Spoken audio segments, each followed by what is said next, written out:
예.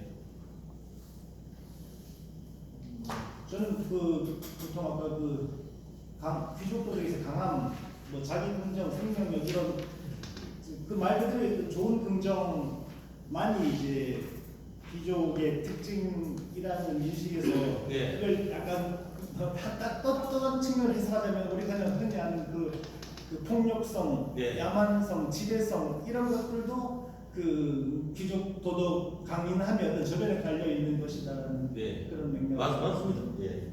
그러니까 이 니체가 이렇게 지배계층 탐욕스럽고 정복하고 많은 파괴를 일삼는, 그래서 자기들 생활을 보호하게 용기와 지혜를 떠들고 있는 그런 귀족 지배계급에 대해서 이렇게 야유를 퍼부어도 어떻게 그 시대에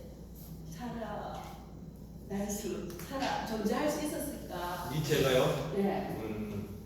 니체가 사실 니체 같은 그런 미치광이 아니었으면 이런 글을 쓸 수가 없어요. 니체는 많이 미쳤습니다. 이 정도 글을 요 도덕의 계보에 나오는 글들은 매우 온순한 편입니다. 순화된 편입니다. 실제 19세기 유럽은 교회는 이제 본인을 잃어가고 있었고, 그리고 성직자들도 부분적으로 타락의 길을 가는 사람도 있었고, 그랬지만 오히려 이런 그 기독교적인 어떤 그런 태도는 더 강화된 시대거든요. 역설적으로. 그래서 이런 안티크리스트적인 그런 그 책도 있지만 그런 글을 쓸 때는 주변에서 그 압력을 견디기 어려워요. 이처럼 다 무시하고 있는 거예요. 무시하고. 예를 들면 대학에서 자리를 지켜야 할 그런 어떤 것도 하지 않습니다. 그런 니체 자신이 일종의 뭘까요? 일종의 모든 권위에 대한 도전을 했기 때문에 본인 스스로 일종의 초인적인 활동을 했죠. 그렇기 때문에 가능하지. 우리가 일반적으로 보통 어떤 생각을 모든 게 좋은 거라고 살아가시는 분들은 하기 어렵습니다. 그게 아니고 지금 이 구절들은 네. 옹호하고 있는 거 아닌가요? 이런 야만성이나 그거는 그 노예들의 눈에 비칠 때 그런 모습. 그러니까요. 예. 그러니까 역설적으로 그걸 옹호하고 있는 거잖아요. 예, 옹호하고 있긴 한데, 자 나중에 보면 이제 맹금과 양의 그 이야기가 나오고 보면 이게 좀 더 궁금해집니다. 지금 그 니체가 보는 게 모든 것이 뭐 니체가 역사적인 모든 사건들을 다 이해하고 있는 건 아니겠죠. 그가 들었던 당시에 이런 정보에 입각해서 막 글을 썼을 것 같은데, 대표적인 게 이제 아리안입니다. 아리안이라고 들어보셨죠? 히틀러가 위대한 아리안을 건설하기 위해서 뭐 2차 대전 일으키고 그러지 않았습니까? 그리고 유대인들을 홀로코스트에 감금해서 살인하고 그랬지 않습니까? 이 아리안이라는 종족이 니체는 매우 존경하는 종족입니다. 이게 귀족의 면모를 보입니다. 금발의 약수가 아리안입니다. 금발의 약수. 자, 아리안이 이제 원래 러시아, 지금의 러시아 남부 지방의 초원지대에 살았지 않습니까? 그 아리안인들이 아르메니아로부터 이제 이렇게 전차를 선진 문명을 받아들이게 됩니다. 그 전차를 자기들이 이제 이용하게 되면서 이동을 하게 됩니다. 전차는 요즘 같은 건 전차는 아니고요. 말 두 필에다가 그냥 이렇게 사람 하나 더 어떻게 보이면 그 배너에 나오는 경주 마차 있죠. 근데 그 배너에 마차에 말이 4필 이렇게 묶여 있죠. 그 정도는 아니고 한 필 내지 2필 그 정도. 이렇게 뒤에 뭐 이렇게 지붕이 있는 집이 있는 게 아니고 그냥 타지고 있는 건데 거기서 이제 근데 이동할 때 이제 더 발전한 게 뭐냐면 쉽게 말하면 예전에는 마차 바퀴가 그냥 판자를 붙여서 그냥 통으로 만든 겁니다. 판자를 원 모양으로 만들어서 있는데 우리가 지금 자전거처럼 바퀴살, 마차살을 누가 만들었냐? 이 아리안들이 만들었어요. 마차살을 이렇게 그 마차 축에 끼워서 이게 원을 만든 거 있잖아요. 그럼 훨씬 가볍고 빨리 날 수 있겠죠.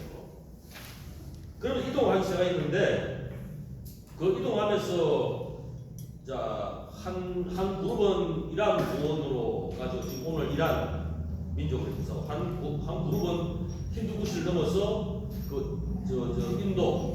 인도 브라만 쿠샤트리아 바이샤 계곡을 있었고 또 한 축은 유럽을 갔고 나중에 그리스는 이 도리아 이름으로 불려서 건너가는 거예요. 그 사람들이 무자비한 약탈을 합니다. 무자비한 약탈. 그들은 뭐냐면 약할 경계에 거주는 거예요. 처음에는 가축을 기르는 사람이었는데요. 나중에 약할 경계를 합니다.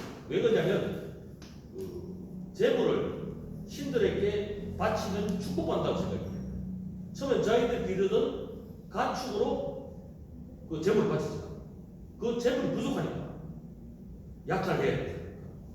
이 약탈을 하는 이 강인한 힘, 이거를 니체는 문헌학에 뭐냐면 아까 산스크리트 아베스다오 이 두 군데 상인한 겁니다. 인도에 보면 산스크리트 있죠. 거기에 보면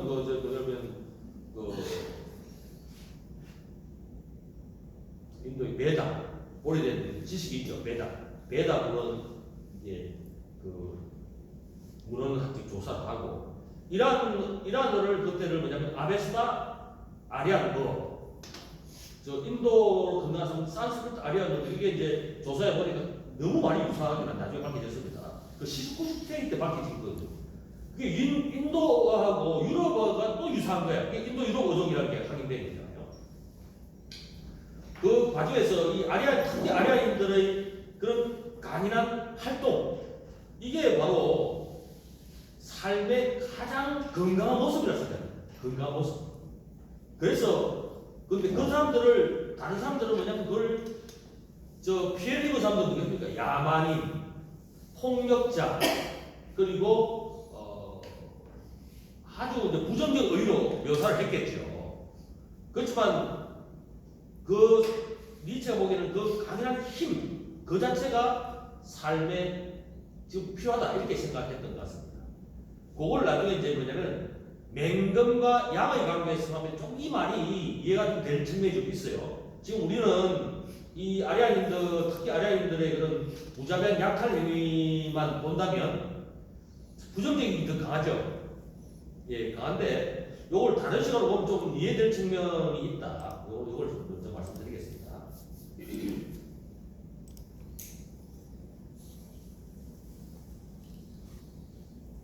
쉽게 말하면 이렇습니다. 관성, 이런 거, 관행 이런 걸 다 깨는 사람들이에요.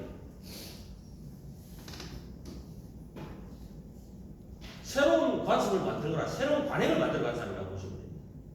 어떻게 보면 개척자들이죠. 개척자.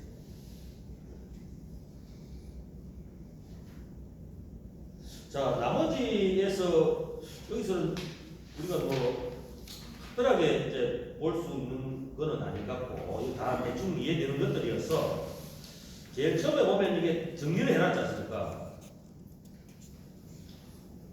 자, 우리 보면 위에서 넷째 줄을 보면 11절에 보면 고귀한 기원에서 비롯던 이 낙범과 한없는 정오의 동안에서 비롯던 저 악함에서 자, 이런 낙범과 악함이라는 단어가 등장하죠. 이게 우리는 이제 낙범을 쓴 우리말이고 악함은 한자어잖아요. 요거를 이제 의도적으로 번역을 그렇게 했는데 여기 이제 굿, 배드 요거는 이제 좋은 나쁨을 번역해요. 독일의 슈레이트는 이게 악함을 말합니다. 예. 그래서 이게 악함, 선악이라는 것이 오늘날 굳어진 개념이고요. 원래 이 선악이라는 개념이 그리스적인 어원에 쓸 때는 좋음과 나쁨의 의미로 쓰인 것인데 여기에 이제 왜곡 역전됐죠. 그 의미인데 오늘 나쁨이나 악함이나 다 같은 말 아이가 이렇게 보시면 안 되고요. 악이라고 할 때는 이게 부정적 의미로 쓰는 겁니다. 이제 부정적 의미로 뉘앙스 쓰는 겁니다. 위치가 지금. 요걸 아시고요. 그래서 전자는 나중에 만들어진 것이고 후자는 원형이 초점에 되어 있죠. 그렇게 되어 있어요. 요게 지금 요쪽 사람들이 생각하는 겁니다. 전자라는 것은 뭐냐면 좋은, 후자는 나쁨입니다. 왜냐면 노예 권역에서는 좋음이 나중에 만들어요. 좋음. 나중에 만들어지고 선이 뭐 나중에 만들어지죠. 악이 먼저 만들어지죠. 그런 의미로 보시면 될 것 같고요. 자, 그 다음에 한 번 더 들어가겠습니다. 68쪽 넘어가겠습니다. 68쪽. 자, 68쪽에서 이제 마지막 하나 읽어보도록 하겠습니다. 예. 68쪽 외미역이죠. 그거 얼마 한 줄밖에 없죠? 예. 인간이라는 맹수를 온순하고 귀하된 동물, 즉 가축을 길들이는 것이야말로 모든 문화의 의미라는 것이 오늘날에는 진리로 받아들여지고 있다. 그러나 만일 이것이 진실이라면 고귀한 종족과 그들의 일상을 마침내 치욕스러운 것으로 만들고 압도하게 된 저 반작용과 원한의 본능은 모두 의심할 여지없이 문화의 참된 도구라고 보아야만 할 것이다. 물론 이렇게 말한다고 해서 그러한 본능을 소유한 자들 자신이 동시에 문화를 실현하고 있다는 것은 아니다. 오히려 그 반대가 진실에 가까울 뿐 아니라 그 반대야말로 오늘날 명백한 사실이다. 이들 의기소침하게 만들고 보복을 갈구하는 본능의 소유자들, 유럽과 유럽 외의 모든 노예의 후손들, 특히 모든 아리아 이전 주민의 후손들은 인류의 퇴보를 보여준다. 이러한 문화의 도구는 인류의 치욕이며 오히려 문화 일반의 발전을 방해하고 저지하는 것이다. 사람들이 고귀한 종족의 근저에 깃들어 있는 금발의 야수에 대한 공포에서 벗어나지 못하고 그것을 경계하는 것은 극히 당연한 일일 수 있다. 그러나 두려워하지 않는 대신 이제 삶에 실패한 자들, 왜소하게 된 자들, 쇠약해진 자들, 중독된 자들의 구역질 나는 모습에서 더는 벗어날 수 없다면 오히려 두려워하는 쪽을 동시에 경탄할 수 있다면 100배나 더 기꺼이 택하지 않을 자가 있을 것인가. 두려워하는 쪽을 선택한다는 것은 우리의 운명이 아닌가. 오늘날 우리는 무엇 때문에 인간에 대해서 혐오감을 느끼는가. 그것은 의심할 여지도 없이 우리가 인간으로 인해 고통받고 있기 때문이다. 그것은 우리가 인간을 두려워하기 때문이 아니다. 오히려 우리는 인간에게서 두려워할 아무것도 발견하지 못하며 인간이라는 구더기가 눈앞에서 우글거리고 있고 길들여진 인간, 구제 불가능할 정도로 공명하고 생기없는 인간이 이미 자신의 목표이자 장점으로서 역사의 의미로서 더 높은 인간으로서 자부하게 되었기 때문에 그러한 인간을 혐오하는 것이다. 더 나아가 그러한 인간이 삶에 실패한 자들, 병든 자들, 피로한 자들, 쇠잔한 자들, 오늘날 유럽은 이러한 자들로 넘쳐나고 있으며 이들로 인해 악취가 진동하기 시작했다. 자신과 구별하는 한 자신을 적어도 비교적 삶에 성공한 자, 적어도 삶을 견뎌낼 수 있는 자, 적어도 삶을 긍정하는 자로서 느낄 수 있는 일정한 권리를 갖고 있다는 사실 때문에 우리는 그러한 인간을 혐오하는 것이다. 예.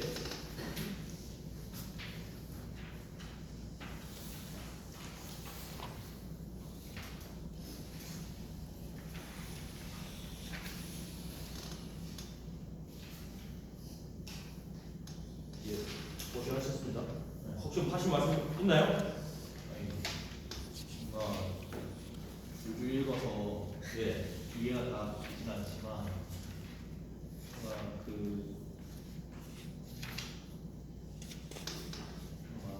순종하지 말고 의심해라 그런 내용 아닌가요?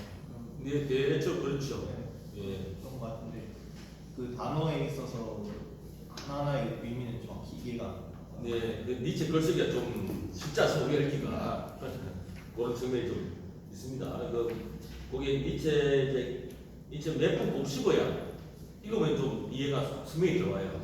처음 읽으면 참 당황스럽습니다. 일단 왜냐하면 글쓰기만큼 우리가 너무 다르게 글 쓰고 있으니까 이게 내가 좀 이해하는 게 맞나 의심스러울 때가 많아요.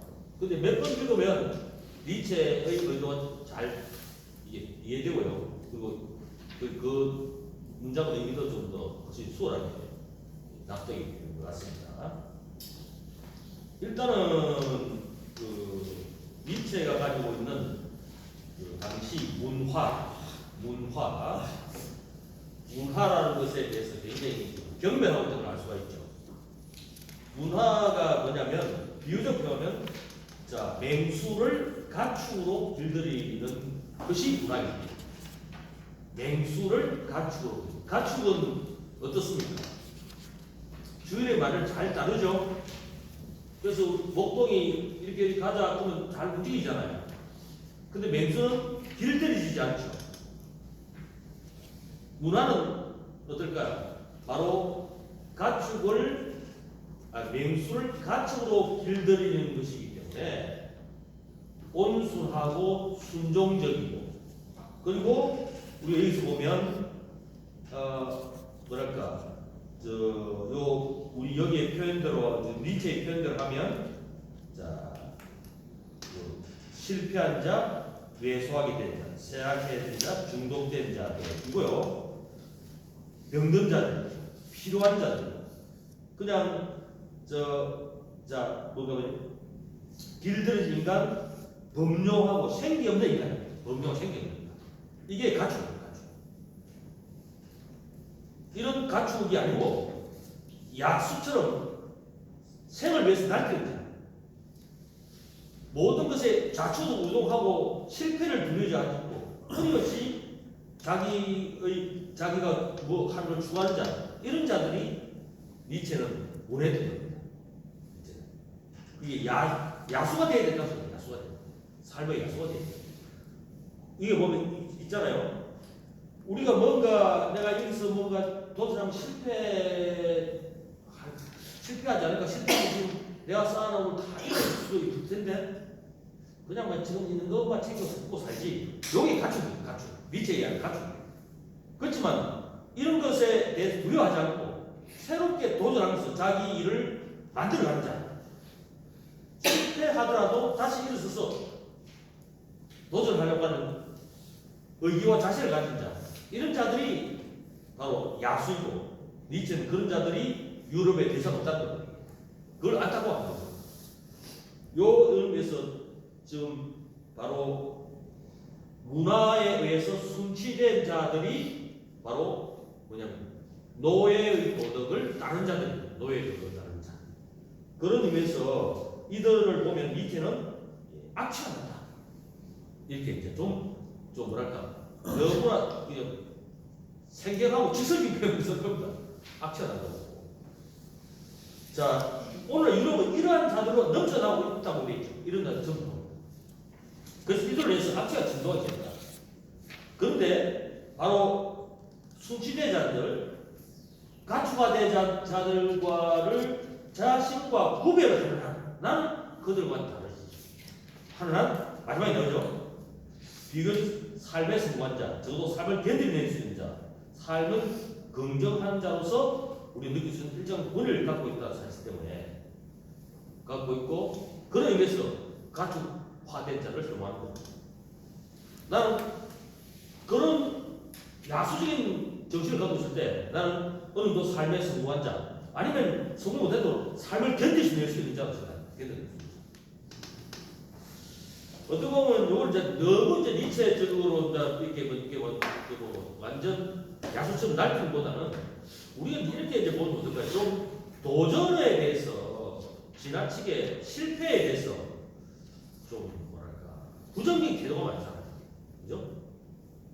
그래서 실패한 하지 않는 생을 살아도록 이야기하는 저는 개인적으로 실패는 인생의 큰 자산이 된다고 생각합니다. 자산이 생각하고 그 실패를 거듭하는 자들이 결국은 뭐냐면 그 실패를 넘어서 새로운 걸 창조할 수 있는 기회가 있을 거라고 생각합니다. 그 실패에 대해서 지나치게 민감하게 되면 사람들은 도전을 더 이상 하지 않습니다. 애들 보면 대충 알잖아요. 뭐 실패해서 나무라기 시작하면 그 친구들은 더 이상 도전을 하지 않을 거예요. 그냥 안주하려고 하죠. 그런 의미에서 니체 이론 인정은 교육적인 측면에도 좀 괜찮은 점 이걸 좀 약간 해설 잘 해야 되겠죠. 뭐 잘 해서 좀 보여줘야 되겠죠. 그냥 야수가 되라 하면 안 되고 청소년도 야수가 되면 되게 감당이 불가능한 거 아니겠습니까? 학교에서도 이제 선생님인데 교육이나 이제 애들 생각 안 하고 이제 승진, 그러니까 그것도 어떻게 보면 노예 도덕이죠. 승진 위해서 그렇죠. 점수 되는 일만 이렇게 하는 사람들 보면서 악취를 느끼거든요. 저도. 그래서 그 부분은 공감이 되긴 했는데 히틀러가 또 이거를 봤으면 지금 침체되어 있는 이 독일 상태 이거 안 돼. 우리 아리아인이 여기서 한번 뒤집어야겠어. 이렇게 하는 또 근거로 작용하지도 않았을까 하는 좀 궁금증입니다. 실제로 이용했죠. 니체가 나치즘의 사상적인 그 자원을 제공했다. 그런 비판을 많이 받았습니다. 니체가 히틀러가 살던 시기에 살지는 않았기 때문에 니체가 뭐 어떤 의도를 가지고 말했는지 히틀러를 위해서 이 책을 쓰지는 않았겠는데요. 거기서 이제 아주 결정적인 역할을 한 사람이 니체의 여동생입니다. 니체의 여동생이 니체가 한 1889년 고무렵부터 이제 미치기 있겠거든요. 그러니까 이때부터는 그 정상적인 생활이 불가할 정도 미쳐 있습니다. 그래서 한때는 정신 수용소에 수용되기도 하고, 그래서 그걸 하다가 집으로 다시 와서 집에서 거의 감금된 채 살거든요. 사회생활 하지 않고. 그러면서 니체가 그 시기가 되면 니체에 대한 뭐랄까 그 철학적인 업적에 대한 평가가 드디어 생기기 시작합니다. 니체 책을 판매하는데 돈이 된다는 뜻이에요. 그 니체의 모든 출판권을 누가 쥐고 있습니다. 누이가 쥐고 있습니다. 니체는 이제 정상적인 생활을 할 수 없기 때문에 니체의 책을 출판하고 그리고 니체 사후에 니체 유고를 정리하고 전집을 내는데 모든 그 권한을 엘리자베스라는 여동생이 가지고 있습니다. 그 실제로 엘리자베스 여동생은 좀 뭐랄까 좀 욕심이 좀 과했던 것 같아요. 왜냐하면 니체가 쓰지 않은 것도 니체 책이라고 낸 적이 있어요. 그 대표적인 책이 힘의 의지라는, 우리나라도 번역되어 있습니다. 그게 어디 있냐면 청하에서 나온 그 니체가 있을걸요. 혹시 못 봤습니까?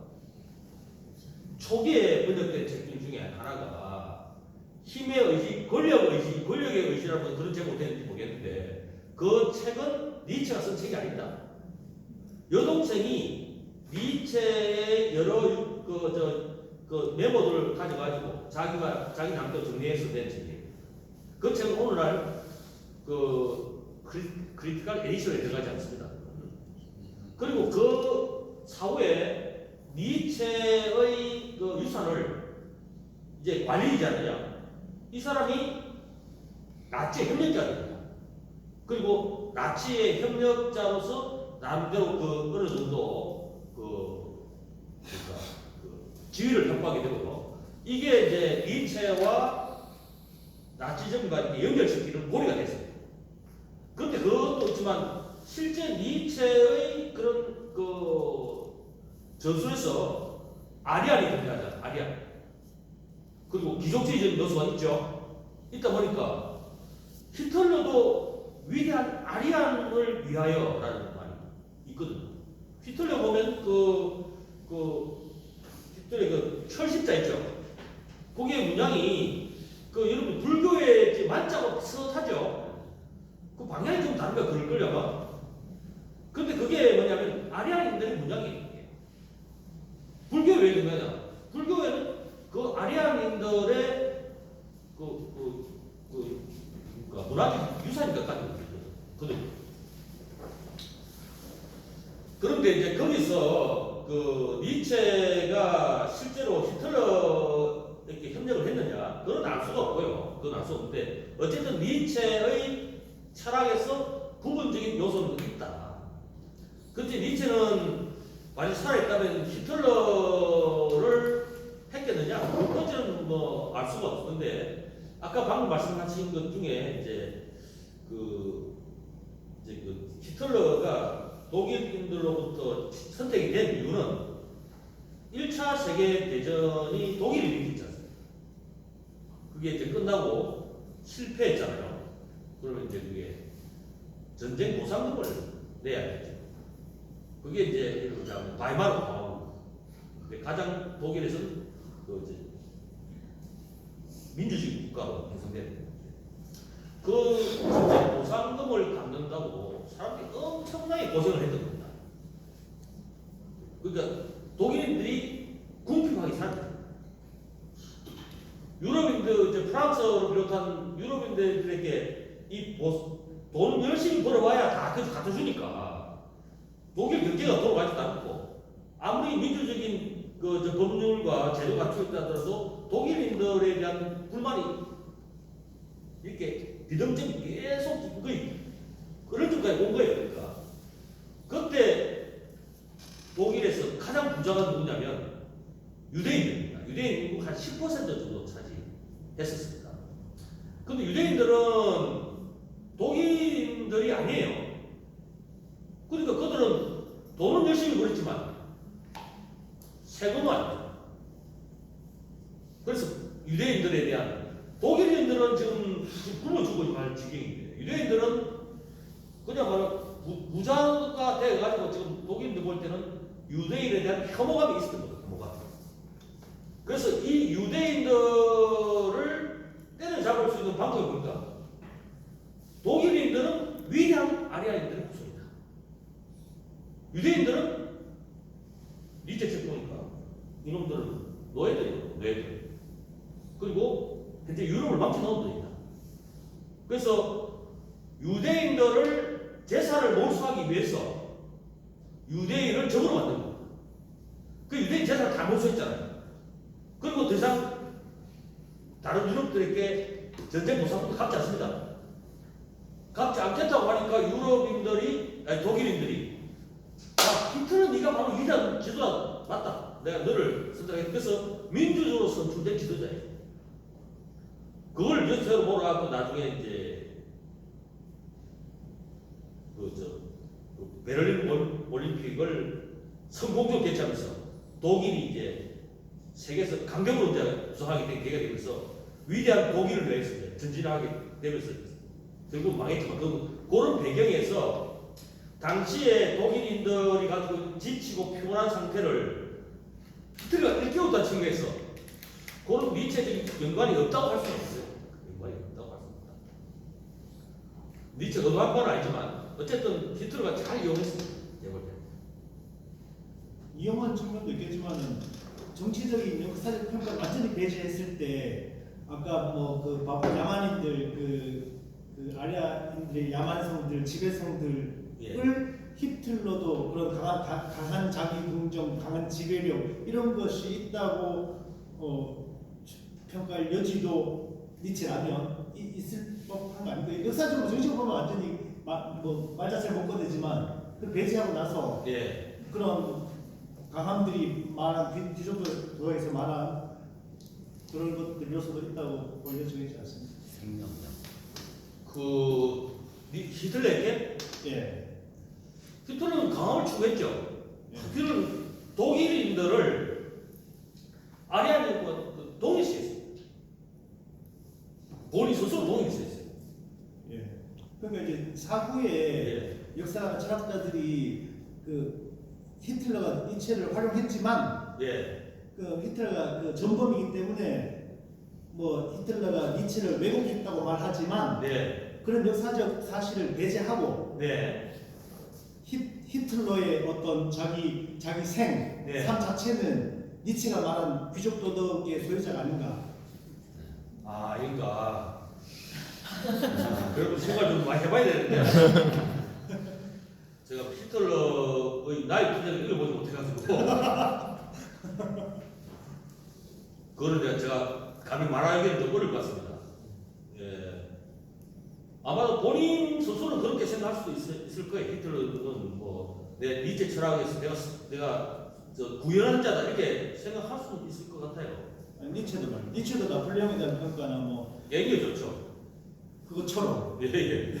히틀러도 그렇게 평가할 동시에 살았다면 그 여지가 있지 않을까라는 그런 생각.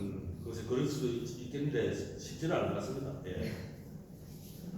니체 사실 독일 민족이 아리안 민족이냐 그거는 어불성설입니다. 아무 관계 없어요. 왜냐하면 아리안 민족이 인구가 그렇게 많은 것도 아니고 독일 유럽에 퍼졌을 때 이미 인종적으로도 그렇고 민족적으로도 희석이 되어버렸거든요. 그래서 아리안 민족이라는 것은 일종의 정치적인 어떤 목적을 위해서 만든 그런 허구적인 실제로 히틀러는 그거를 이용했는데 그러니까 독일인은 아리안 민족이기 때문에 이 아리안 민족의 수수성을 위해서 유대인들을 학살했습니다. 그 나쁜 비가 들어가면 안 되니까 처음에 그 히틀러가 참 우리가 상상이 어려운 짓을 했습니다. 처음에 뭐냐면 유대인을 학살하기 전에 제일 먼저 독일인들 중에서 불량 독일인들을 약 27만을 죽입니다. 어떤 사람 중에습니까? 정치병자. 장애인 이런 사람들을 우리가 예전에 50대 뭐지 그게? 삼천교육대. 끌려가서 하는 거죠 그게? 삼천교육대. 삼천교육대 있죠. 네. 그런 식으로 해서 죽였거든요. 그거 끝나자마자 바로 유대인들을 죽이시죠. 그러니까 히틀러가 아마 엄청난 것도 상상을 했던 것 같아요, 그죠? 예, 그거는 뭐 그런 것이 실제 자기가 상상한 것을 실제로 힘으로 보여주니까 이게 비극이 발생한 거죠. 그런 의미에서 니체도 어느 정도 연루되어 있다 이렇게 저는 그렇게 보고 있어요. 예.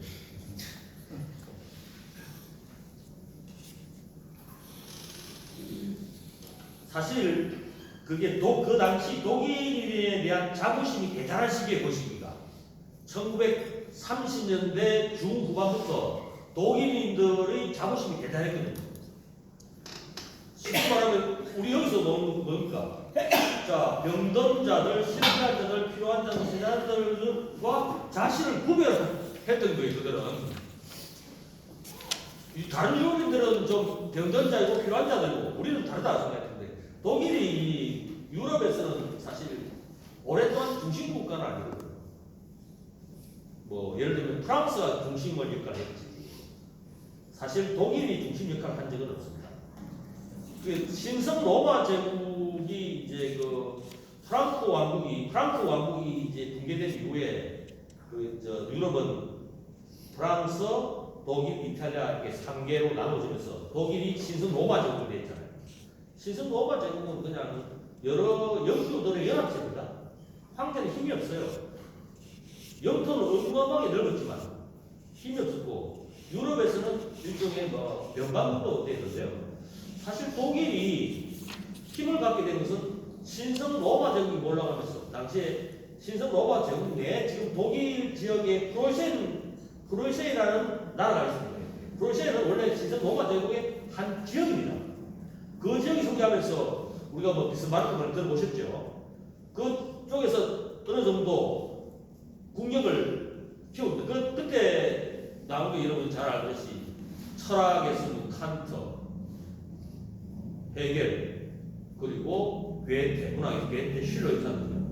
저들은 뭐냐면 현실적으로는 일종의 후진국이지만 문화적으로는 이제 강대국이 됐다는 자존심이 그때부터 나오고 있습니다. 그게 이제 뭐냐면 바로 그게 때가 1836년 그래요. 1836년. 그 니체하고는 인생이 겹치지 않지만 반겨지는 거예요. 니체가 바로 그런 독일의 어떤 위대성을, 낙후성을 독일이 극복할 수 있다고 생각했는데, 그게 바로 뭐냐면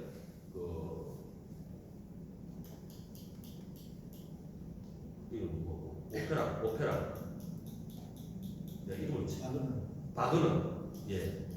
바그너를 통해서 유럽이 혁신할 수 있다. 라고 생각했던 겁니다. 근데 바그너가 유대인 해보자입니다. 그 바그너 니체는 거의 바그너의 나이가 아버지의 나이라고 해요. 니체의 아버지 나이.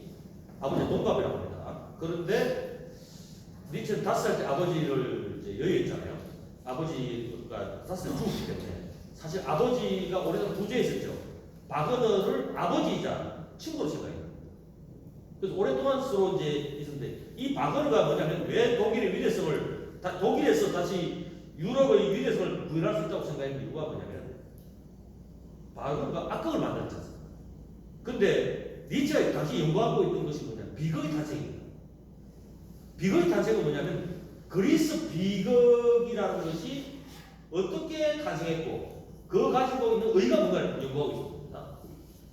그리스 비극의 결정적인 요소는 바로 디오니소스를 아폴론화해서 무대에 올렸다. 자, 디오니소스는 야만성을 상징합니다. 야만성.